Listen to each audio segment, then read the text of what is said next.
Okay, welcome to this week's Parsha class with Nechama Leibovich on Parshat Vayechi. I was reflecting that I was very nervous about doing this at the beginning, and I said, well, we'll do it for one Sefer, and then maybe we'll see. But I have really enjoyed it. So with everyone's buy-in, I would love to keep going through Shmot.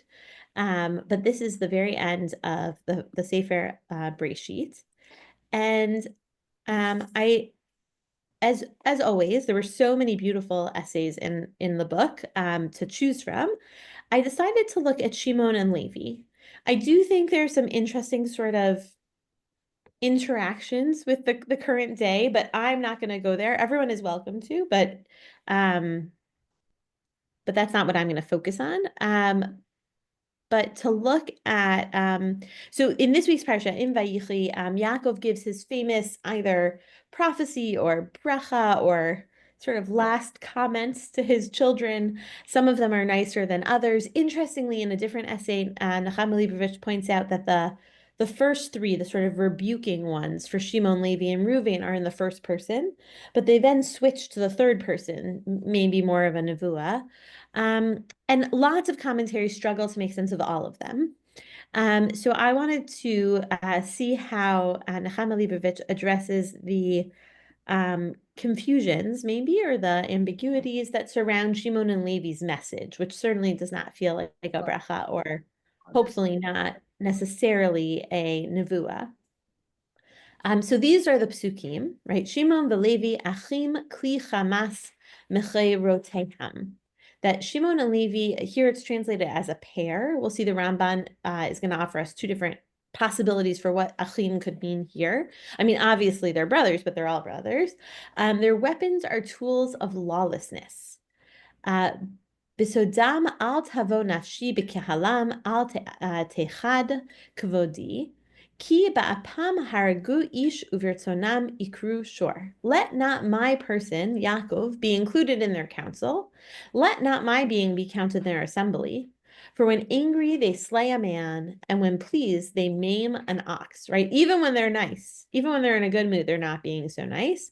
Arur apam ki az ve'evratam ki kashata achalkem beYaakov ve'afitzem beYisrael. Cursed be their anger so fierce and their wrath so relentless. I will divide them in Yaakov, scatter them in Israel. Right, so certainly not a happy last message to his sons here. Right, these are Nechama Leibovich's words, that Jacob took a very grave view of his son's conduct. Many decades after the massacre of Shechem, the patriarch, on his deathbed, severely reprimanded Shimon and Levi for their dread deed, though they were all now safely and comfortably settled in Egypt. His indignation at the crime does not seem to have diminished with the passing of time. On the contrary, it seems to have increased.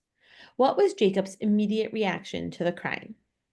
So this is an interesting point, right? Is that if we'll remember, this incident took place several prakim ago, right? This is Perek Mem Tet 49, and the incident took place in Lamed Daled. So several prakim, several parshiot ago, right, is the incident to which they're referring is when Dinah is taken by Chamor, that Shimon and Levi lead the charge to massacre the people of Shechem.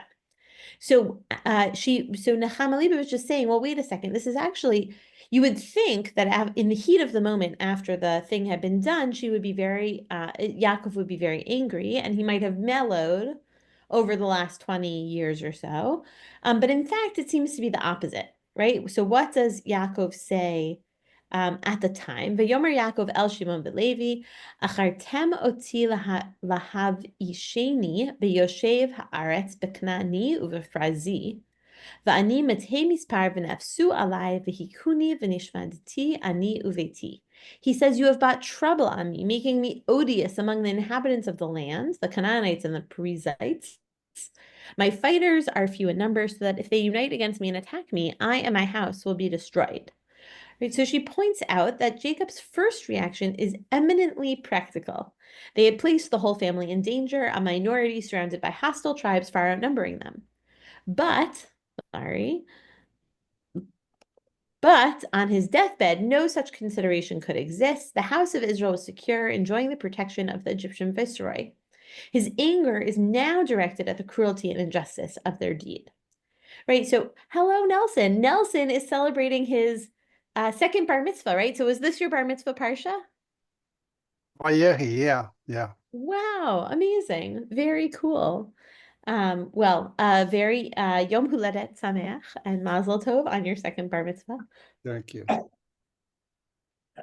We were talking about um, the part of Yaakov's sort of last testimony that's directed at Shimon and Levi. And the first thing that we were noting was that Nechama Leibovich notes that here Yaakov is very angry in our current, on sort of an ideological level, right? That it's not good to be so angry, it seems like is what they're saying, what Yaakov's saying. But when it was immediately after the massacre, he was much more practical. And that possibly the reason for that is because then he felt very insecure. He was in the middle of Canaan with all these people breathing down his neck, and now he's enjoying the safety, security, protection of Egypt. And so now he can focus on the issue itself, not sort of the surrounding concerns, the practical concerns that bit into it. So I thought that was interesting in and of itself, right? What we're seeing now is the real Yaakov. Without any other concerns to worry about, he's able to really worry only about what he cares about. So this is how I left the essay as it flows. This is exactly as it is on those pages of the book. She brings only the second part of the Ramban here, and I brought the first part later when we look a little bit at one of the Gilyonot.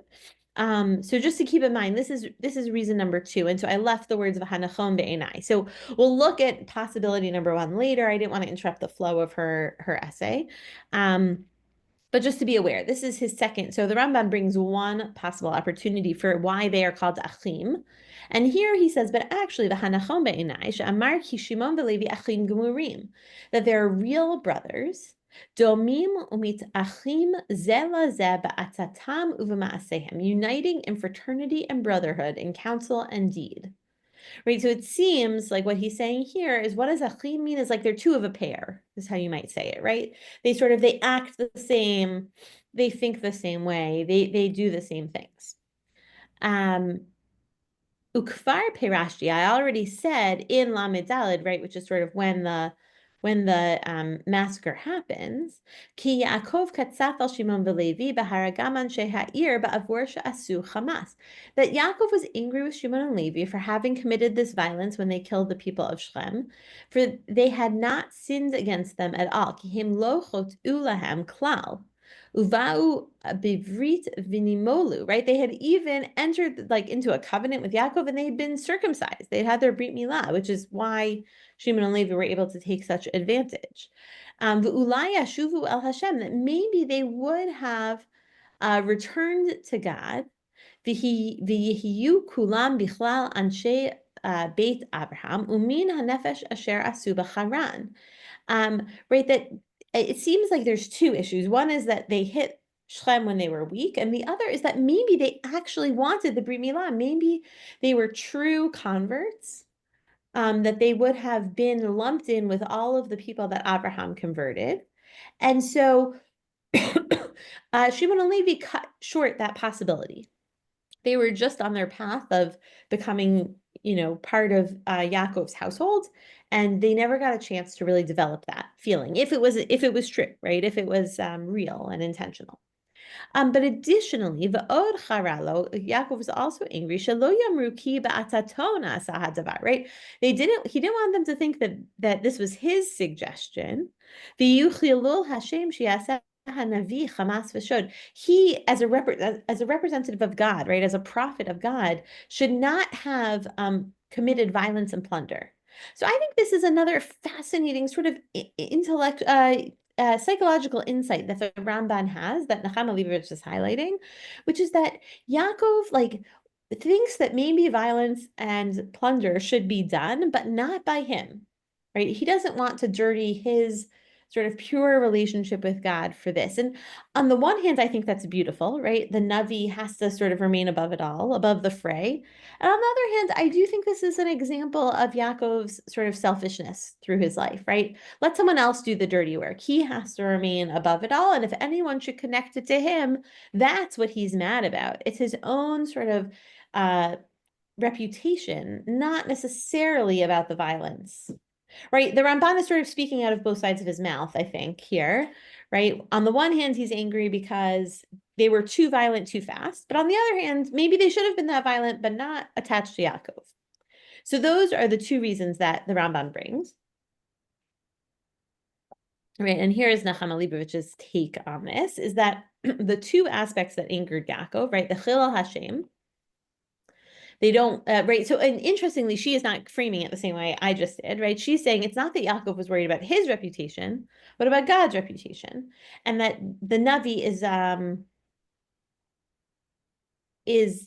like an extension of God's reputation.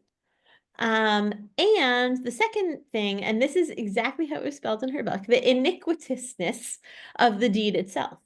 But the point may be that Yaakov's reaction ignored completely Shimon and Levi's own publicly expressed motive, right? And I remember learning this sometimes on that Parsha, right? Is that it seems like Shimon and Levi have a very clear purpose. They're not trying to kill people who converted under a false, whatever.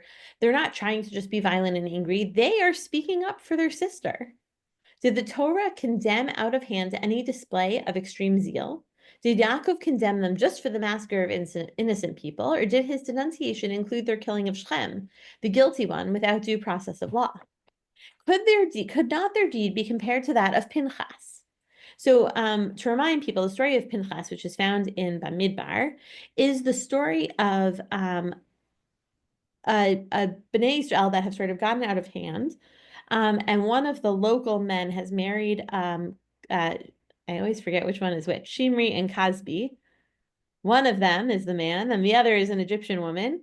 And Pinchas is so outraged that there's been this intermarriage that's explicitly been forbidden to them, that he runs through both of them with a spear. He kills them both in a very gruesome and sort of public way. But at the end of the Parsha, he gets what's called a Brit Shalom, that God gives him some kind of eternal peace. And there's a lot of really interesting Torah around who Pinchas is, and is he Eliyahu eventually? But he is certainly a descendant of Levi as well. And it seems as though Pinchas's zealotry, right, the sort of skewering of the intermarried couple, is, if not lauded, at least rewarded with a Brit Hashem. But the zealotry of Shimon and Levi seems to be very publicly condemned by Yaakov. And so there is a lot of questioning, right, about when is it good and when is it bad to be a zealot.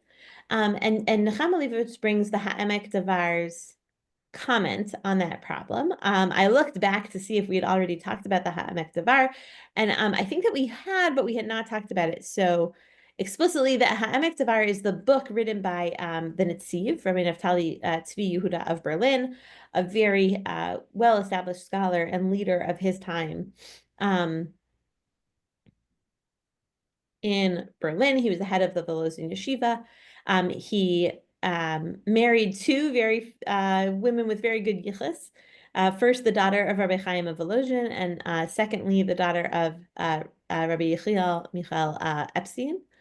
And he had, right, his Talmud study was definitely a thing to be lauded, but we often know him more for his Torah commentary, which is the Netziv.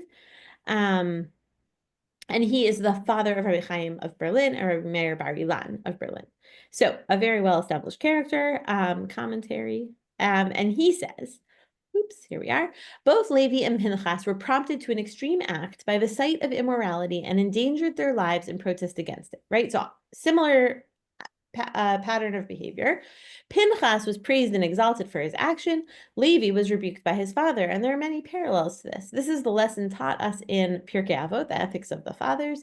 An unlearned man cannot be pious. Extreme exactitude and an unerring sense of judgment is required before one may take the law into one's own hands according to the time and place. The dictum applies to many matters in relation to rules of action, which are not plainly evident from the text of Scripture and therefore require painstaking study and a thorough knowledge of the sources of Judaism. So I have to admit, I read this twice. I type everything into the computer, and I feel like he's not saying so much. I mean, I think what he's saying is Levi didn't have the unerring sense of judgment required to do such a thing, but Pinchas did. But we don't know so much about either of them. I mean, I guess we just know from the results.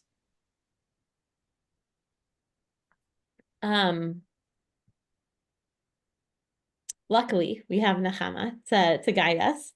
And she writes, the time and place constitute the all-important considerations which clearly differentiate the deed of Pinchas from Levi's. In risking his life in order to strike down a prince of Israel, Pinchas wished to shake the Jewish people out of their moral lethargy and put a stop to their immoral behavior. Right, so she's saying, well, listen, there actually was a purpose. Bnei Israel was totally going off the derech that Hashem had laid out for them, and his sort of shocking act of zealotry shocked them back onto the right path. Shimon and Levi's deed would only be seen in the light of an unjust massacre by the surrounding nations and would accomplish no moral purpose, right? He's saying, even if the people of Shechem had done the wrong thing, no one was going to understand the lesson as Shimon and Levi taught it. If this quality of zealousness is then so dangerous an asset, why did Jacob express his wish to scatter and disperse those endowed with it among the rest of his sons? Right, so that's an interesting question, right? If we go back up to all of Nechama Leibovich's questions are interesting. If we go back up to the original psukim here, right? Yaakov says, "Arur apam," right? I curse their anger and their wrath. And what will I do? Achalkem b'Yaakov va'afitzem b'Yisrael. I will divide them in Yaakov, scatter them in Israel. And so it's almost, I think what Nechama Leibovich is saying is if you have something dangerous, you contain it. You don't scatter it. Why scatter it? So this is a pivot in her line of thinking here, and she gives us two answers. The first is from the Akedat Yitzchak, who we've spoken about before, and the other is from Rav Shimshon Raphael Hirsch, who we've also discussed before. It is interesting that these are such different characters from different places and times, perspectives, and she brings both of them sort of side by side to answer this question. Okay, so this is why we might have scattered the anger amongst Israel. So Jacob here utters a truth which Aristotle has published in his Ethics. Anger and temper, though undesirable qualities, may sometimes prove useful in arousing the heroic in man. Soldiers in battle are spurred to bravery and courage by anger and indignation. This idea is also expressed in the text, in the pasuk from Yeshayahu. So my own arm wrought the triumph, and my own rage was my aid. In other words, anger in extremes is detrimental. Maybe it's anger in extremes, but in moderation, that must be what it is, can be useful. Jacob had the same idea in mind. It was advisable that the quality of anger and passion that had been concentrated in Shimon and Levi, right, through the book of Bereshit, should be dispersed among all the tribes of Israel. All of them would share some of it. A little spread everywhere would prove useful, but if concentrated in one place, would be dangerous. I have to say I loved this idea that everyone has to take on the burden of anger. To me, it felt very opposed to what the Rambam was saying. Right? He was saying, fine, you, Shimon and Levi, do the dirty work, and I will remain sort of clean in my Navi role. And I think that maybe we can read this Akedat Yitzchak as saying that Yaakov realized that wasn't useful, right? When he talks about it again on his deathbed, he says, look, you all have to take a little. It's not healthy, or it's not fair for just two of the tribes to have to be so angry. But they could sort of relax a little if you take a little bit of their anger on. I think that's sort of like Kol Yisrael Arivim Zeh Bazeh mentality is very nice here. I like it. I don't know what other people think. This behavior of Pinchas really bothers me. Even if he was right, of course, this was made in pre-Torah time, so there was not a constitution established. There was no procedure, legal procedure.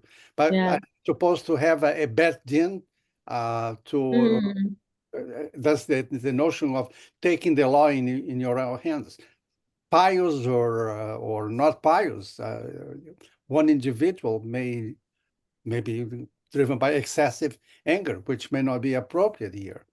One of the things Yeah. that I do all the time is try to manage anger in myself, I mean, everybody around me, patients, colleagues, etc. So, Yeah, and to your point, Nelson, right? Like the Mikoshesh Eitzim, the person who gathers sticks on Shabbat, he is put in jail, and Moshe goes and talks to God, and then they stone him, which is maybe, for those who don't enjoy the death penalty, that's not great, but there is a process. And Pinchas totally shortcuts that process. Yeah. Yes, I think, right. And so I think that's interesting. Like if Pinchas had had a few people with him who could have shared the anger, right? Sort of to that Kedat Yitzchak's point, could he have calmed down? Right. I agree with you that I think he is totally driven by rage in a way that is not fair and circumvents process. And it seems like what the Kedat Yitzchak is saying is that maybe if we had shared the anger, it could have been more manageable. Right, a little anger helps us be brave, or maybe helps us do the right thing even when it's hard, but too much anger is like Pinchas, right? yeah. And we know that Moses, for hitting a rock with a piece of, with a stick, was condemned to not entering Israel. So we have already a precedent here, although this came Mhm. out centuries later. Yeah. And look, I think what's interesting is both Moshe and Pinchas come from the house of Levi, right? From the tribe of Levi. Um, and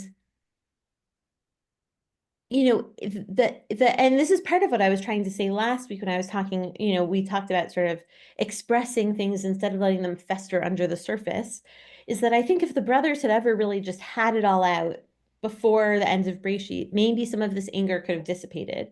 But instead, we see it cycle through again and again and again, right? If we think that Pinchas is Eliyahu, we see it again, right? Eliyahu is also sort of out of control in his rage often, because I think that addressed rage just becomes greater rage.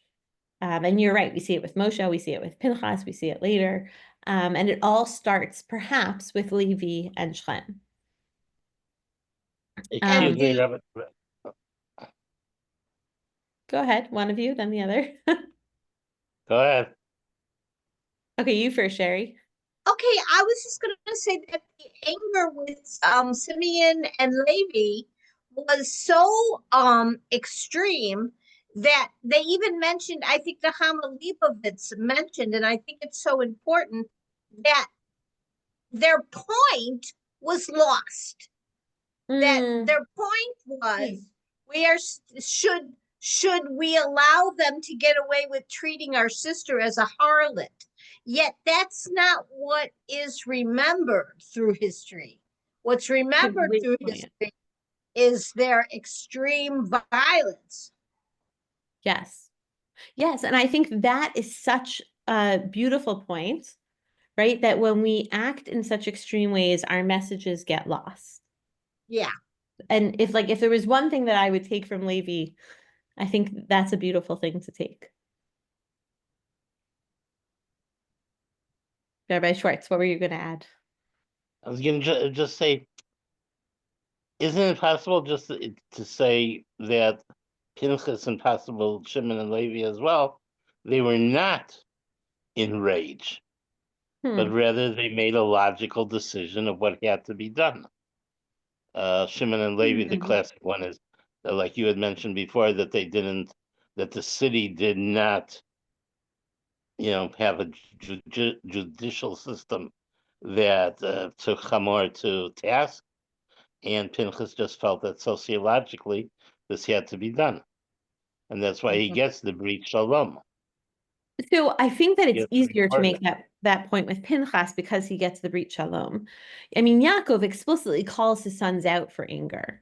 So it's a little bit hard. I mean, maybe he's not referring to Shem, maybe, but I think that in general, Shimon and Levi have a reputation, at least in their own family, for being excessively angry.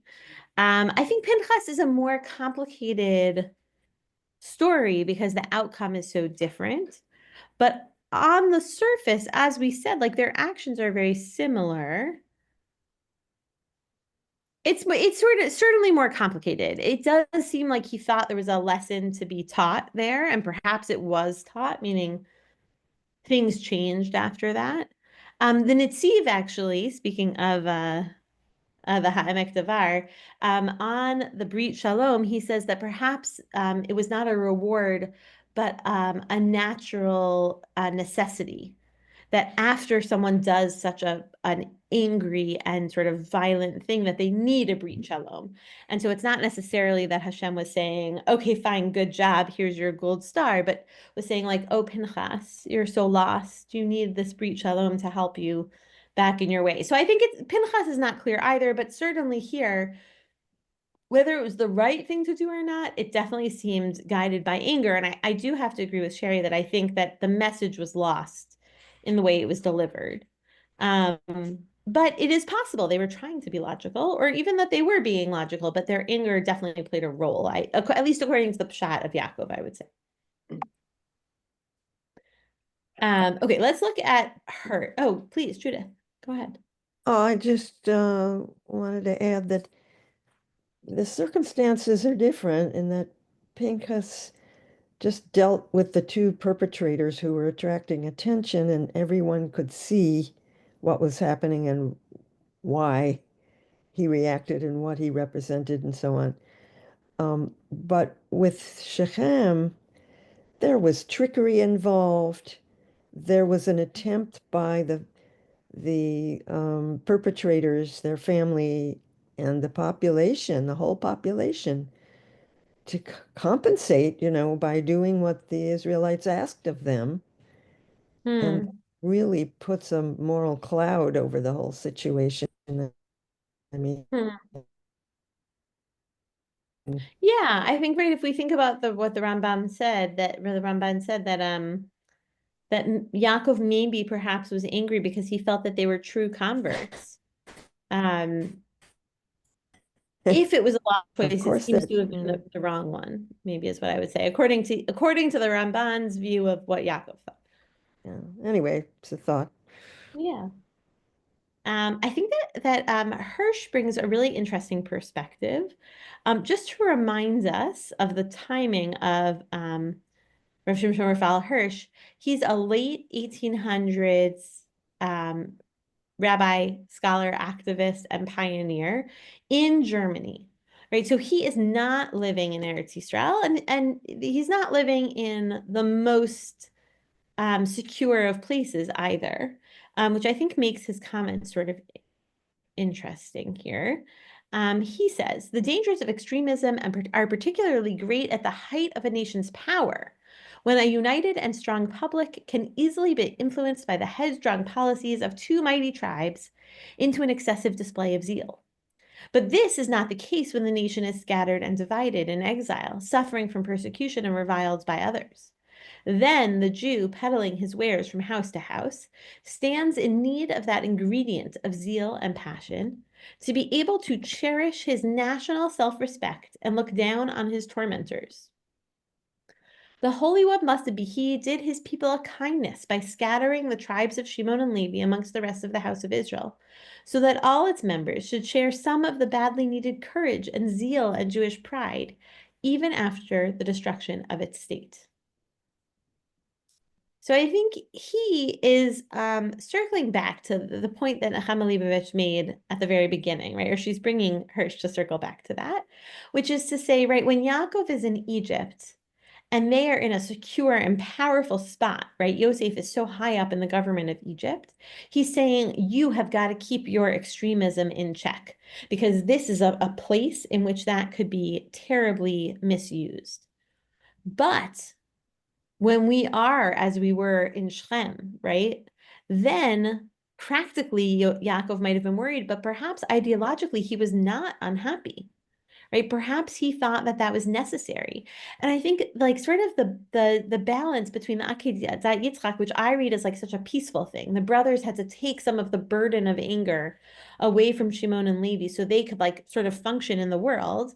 Hirsch is saying the opposite. He's saying Shimon and Levi had to lend some of their anger to the rest of the brothers so that they could stand up for themselves in Galut.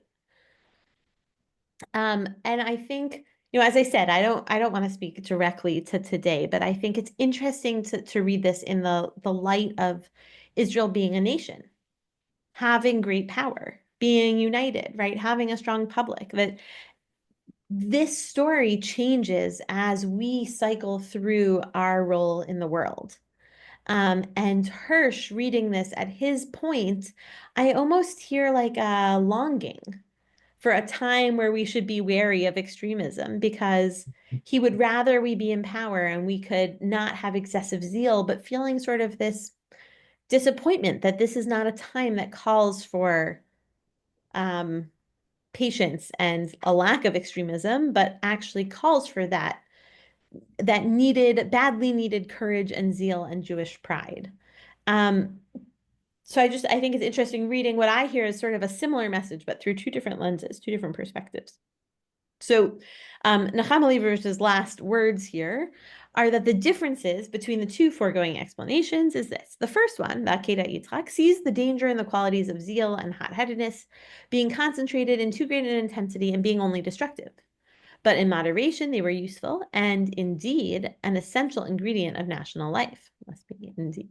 The second sees the dangers of zeal being particularly great when the nation is free and strong, settled in its own land. But the qualities condemned by Yaakov and Shimon and Levi were vital for the nation groaning under an alien yoke, giving it the courage and fortitude to withstand and outlive the oppressor. And I think it's so, I think maybe what I felt as I read this, and part of why I guess I wanted to bring it, is I just, in my own self, I felt sort of both sides of this. Like, sometimes you really need to be loud and like also scary, right? Like puff yourself up when you're in the minority. And yet how careful we have to be when we are in our own land, free and strong. I guess I felt the push and pull of both of them. Thinking about we also, I think we are a complicated people at a complicated time. The Jews of France are different than the Jews of Israel, are different than the Jews of America, in thinking about which way we need to see anger and zeal at this moment. So I don't know, it felt very resonant to me. But I welcome thoughts and ideas. I know we're going long, but I will just say, I thought that this part of the Gilyon was really interesting. But maybe if we have a lot to talk about, we can just leave it. You're welcome to take a look at it yourself, or we could leave it for another time. So maybe let's talk about the first part, and then if we want to go into the second part, we can. Any thoughts on this conclusion, or are you a Hirsch or an Akedat Yitzchak fan?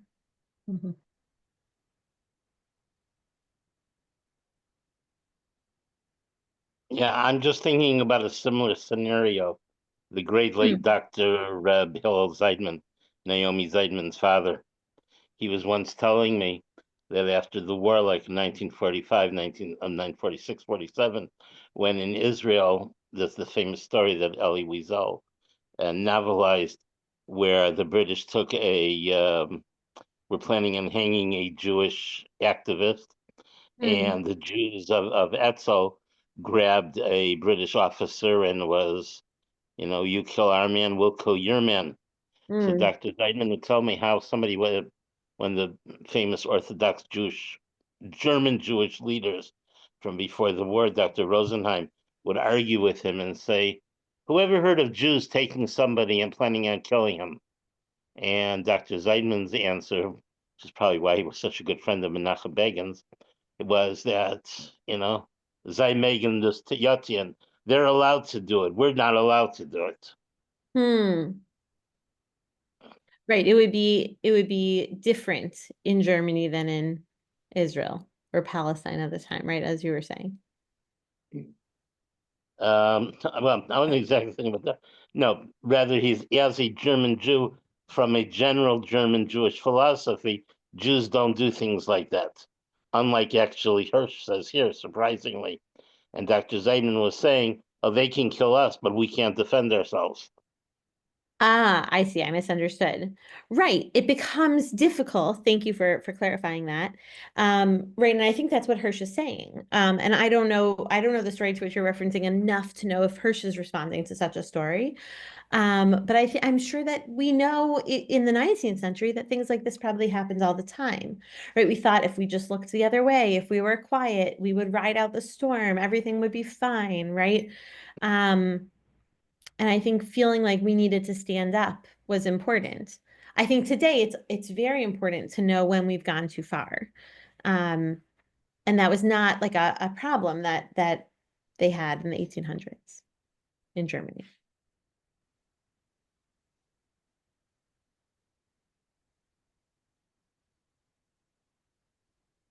By the way, Dr. Zeidman's the one whose granddaughter, and he was so proud of her when I brought Mishlach Manot on for him, and she was at his house with her little baby, his great-grandchild. He was so excited and proud of her because she had just finished her book, Who's Who in the Talmud. You probably nice. you're probably familiar with the book I by am, something yeah. Friedman. Yeah, it's a Right, that great. was his great-granddaughter. That was his granddaughter. And he was so Wow, proud to show it to me while she was there with her baby. that's amazing. It's nice to hear about champions of women's learning. Yael, Yeah. I find it hard to accept the phrase badly needed courage and zeal and Jewish pride applied to Shimon and Levi's acts. They Yeah. killed a population. They killed women, children, babies, adults who had nothing to do with the crime.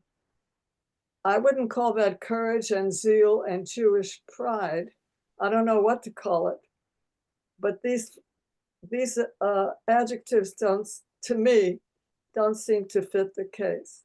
Yeah, I totally agree with you. If I were to pick one of these two, the Akedat Yitzchak, like sort of us taking some of the anger to help Shimon and Levi function, is much more resonant than feeling like that zeal is necessary in Galut, especially because as you framed it, I don't think it is reflective of our Jewish values. I don't think extremism is reflective of our Jewish values, right? If you read the Brit Shalom as the Netziv, I think God doesn't see it as reflective of our Jewish values, right? God felt like Pinchas needed an antidote to what he was doing. That wasn't the classic Jewish way to deal with things. It was the opposite. I think it's very tricky. I don't know the surroundings, right? This is from her essay, so I didn't and it's actually I can't seem to get Hirsch to work in Sefaria. It's there, but it only seems to be in its original language at the moment, or parts of it.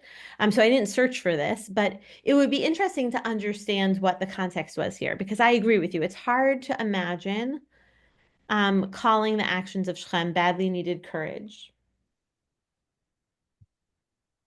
I think it's troubling. I think we're left, when we read those psukim in Shul, we're often troubled both by Yaakov's sort of dismissal of his children, but also by how much they are characterized that way. And when we read the story of Dinah, it is certainly very painful, both because of what happened to Dinah, but because of, I think, what we represented, right? If Yaakov is so quick to say that's not the way a prophet of God should behave, it's hard to understand how Hirsch can say it's how we should behave. Thank you for saying that. I appreciate it. I'm struggling here with the idea of being critical of the behavior of all these righteous people that we should be accepting, and here we are in the 21st century talking about something that happened, I don't know, 4,000 years ago. And I've been hearing lots of podcasts about Rabbi Itz Greenberg's last book, the Tribe of Virtue. I didn't read the book yet, but one of his points is that there is three stages in the evolution of the Jewish people. One, the biblical stage. Second, the rabbinical stage after the destruction of the temple. And now we're in the third stage now. That doesn't have a name yet for it. Things are developing. The creation of Israel, the Jewish power in the diaspora in Israel, and God changes. God evolves along with the Jewish people. And it's like a parent. He says that right now, where people say, where is God? Where was God in the Holocaust? And he says, well, it's hard to deal with the concept. There are all kinds of responses to that. But it says that right now, God is not making miracles anymore like he used to do in Egypt or to our forefathers. But is like he's contracting himself so that we can grow in responsibility. So, but the point is, God has changed his behavior. So maybe we have to adjust I have to adjust my mind to accept what was right then. Just like the book of what's the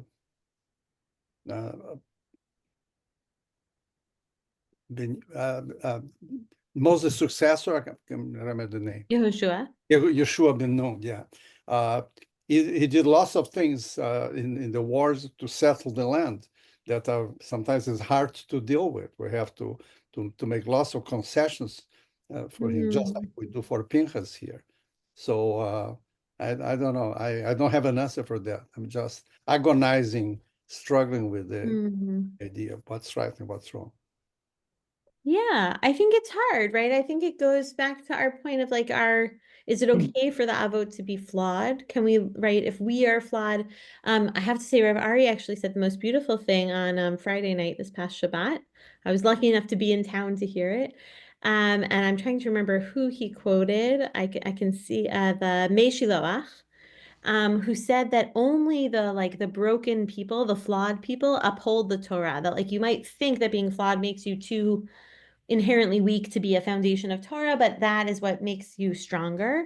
He spoke about how it's like very trendy to fail, right? Like startups fail all the time because you fail quickly, you fail fast, and then you find the right answer. And that it's not just like you miss 100% of the shots you don't take, right? It's okay, better to take 100 shots and only get one in, i.e. to fail on 99 of them. And that like a moral and spiritual failure is also not to be something to be afraid of. And so I think in that light, to say like we can learn from Pinchas or from Shimon and Levi the danger of zealotry is actually beautiful. It has the potential to uphold the Torah even more than a perfect record, because we can gain so much more from learning about it. And on the other hand, right, if the avot can't do things right, who are we to be able to do things right? So I definitely see both sides. I think it's a good point to bring up, especially now, because in Yaakov's final words, he is not gentle with his sons. And I always felt a little bit of sadness that like that's how we are to remember them, right? As the book closes, instead of remembering the best of Ruvain, Shimon, and Levi, we're left with this like reminder of bad things in our mouths, because they deserve better than that, I think. But these are the words Yaakov leaves us. It's very difficult. I appreciate you raising two good difficulties in a row. I think, oh, please go ahead. I'm just musing over the contrast. I've just finished dealing with the book of Judges in one other online class, and there the message is from beginning to end that the Israelites were commissioned to enter the land and to displace the residents, and they were given specific instructions to remove the Canaanites, not all at once necessarily, but gradually, and each tribe with its own assignment.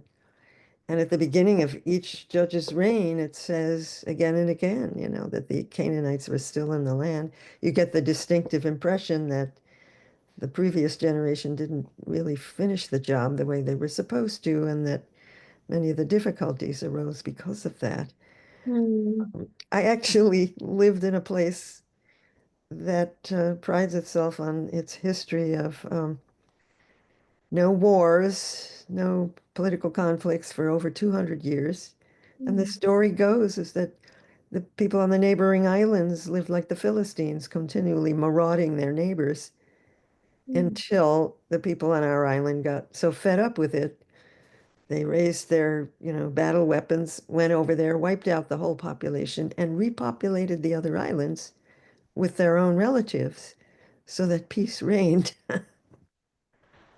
Uh, And, when you hear the first half of the story about how all the different island groups live in peace, you say, oh, isn't that neat? They're very wise. Then you hear the second half, and what are we supposed to do with that story? Yeah, I mean, I think to me that brings forth that wisdom of like a little anger scattered amongst many And is so it, safer than concentrated in one. but it makes me feel that maybe the point of this story is it's the anger, the unconstrained anger that's the issue. A reasoned approach, the results may be just as bad, but somehow doing it in a fit of anger as if you hadn't really thought it through Mm, makes it worse. yeah, Don't know. yeah. Right, that sort of goes back to Sherry's point, right? That if they had done it in a more reasoned way, we might have remembered they wiped out Shem because they were protecting or at least trying to rehabilitate their sister's Hmm. name. But I can't help coming back to Tamar, which is to say, like, there is a way to do it and a way not to do it. And I can't find it in me, Nelson, to say like they did the right thing. It's such a hard story. And to wipe out a whole city, especially on the eve of their Brit Milot, like I mean, it's just I don't know. It's hard. And I think that Yaakov grapples with it. To Yaakov's point, right? Like he's not perfect, his children are not perfect, and this is what he came up with, right? And again, I love the Akedah Yitzchak. I think it's a beautiful way to sort of move the conversation is to say that he saw himself, an imperfect person, who raised children who were wildly imperfect when we think about the story, and that his response was to say, it's too much, Shimon and Levi. Let your brothers carry some of your anger so that we don't end up in this place again. Now, of course, we know that we will over and over, but that at least that if you think about these harsh words that he says to Shimon and Levi as like a hope, I'm going to scatter your anger. So everyone has a tiny bit because a tiny bit is important, but too much leads to things like Shem, right? To things like the way we do kibush haaretz, right? Also, I think a very difficult thing to read, especially in light of today's events, happenings. Um, and that if we can like aim to sort of take a little bit of the anger, to sort of dissipate it, to be Kol Yisrael Arivim Zeh Zeh for it, to take responsibility for it, I think is maybe the best hope we can bring from this Mm. story. But I would end by saying that even though we're not in the story of Pinchas, that I hope we all feel that Brit Shalom as an antidote to anger, not just as a reward for it. And that we strive to find the balance between a little bit of anger and the peace that we hope Hashem will give us and all of our friends and neighbors around the world. And we end by wishing an immense Mazel Tov to Nelson on the anniversary of his bar mitzvah. If you make it to Shul, you'll get to hear Nelson share words of Torah, right? No, I'm not reading the Torah. I'm just giving a drush. Yeah. Sorry. I'm sharing words of like not the literal Torah, Yeah, but yeah, yeah, yeah. No, that's a good reason. Yeah, Mazel yeah, Tov. beautiful. Thank you. And now that Hanukkah is over, things are quiet. But I hope to that you have a good week. Everyone stays warm, and to see you soon. And an early Shabbat Shalom. Shabbat Shalom. Thank you so much for Thank treating you. this difficult topic. Yeah, yeah. Good job. Yeah. Thank you. Thanks to Nachama Leibovitz for her beautiful, beautiful treatment of it because it Yeah. helped me process it. And may we all find that shalom we're searching for. See you guys next week. Bye. Thank you. Thank you, Yael. Thank you.